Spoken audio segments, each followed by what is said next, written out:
This time we're going to look at the influence of Sergei Eisenstein on Hitchcock. Whereas Eisenstein's contemporary and at one point tutor, Lev Kuleshov, was a big influence on Hitchcock through editing in the careful planning of a sequence and cutting it up into its component parts. Eisenstein's influence on Hitchcock is largely through the formalism of style, the purposeful construction of editing to create emotional impact on an audience, and Hitchcock often talked about the idea of playing the audience as if they're a musical instrument. In this sequence from Battleship Potemkin, we see this dramatic moment, the crowd racing down the steps, pursued by the Cossacks. And unlike typical editing where time is reduced, this moment is extended, so these stairs seem to go on forever. And Eisenstein cuts very formalistically from the chaos of the running crowd to a shot of a very ordered line of Cossacks. We see collisions of images, one after the other. We will go cut from an image of chaos to an image of order. Lines will shoot across the screen going in one direction in one shot. The next shot they will shoot across in the other direction. We also have a complete disregard for continuity. So we will see people seeming to be running one way, then the other at times. This is all for the purpose of dramatic impact.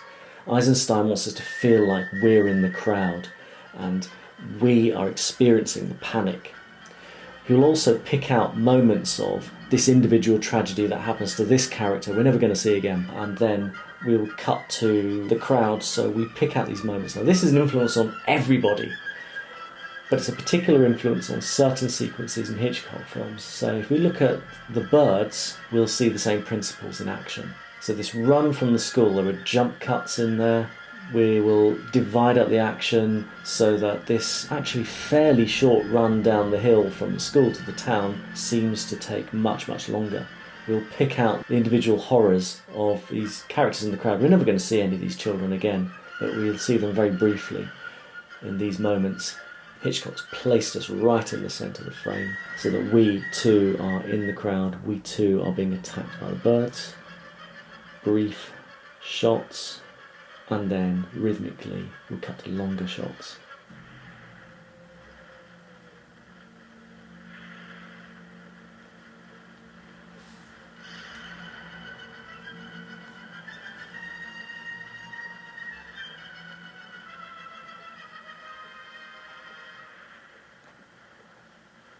So all we have to do is replace shooting Cossacks with birds, and we've got that sequence almost direct from Battleship Potemkin.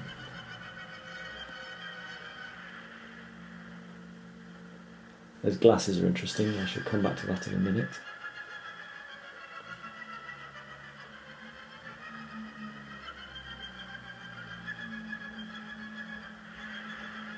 Now, unlike Eisenstein, Hitchcock still has heavy use of shot reverse shot. Not very much of that in Eisenstein's films, but Hitchcock is coming from a very different context.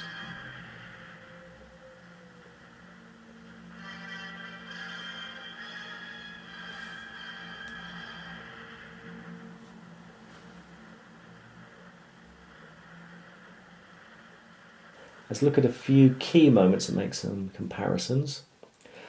This shot here, there's those glasses.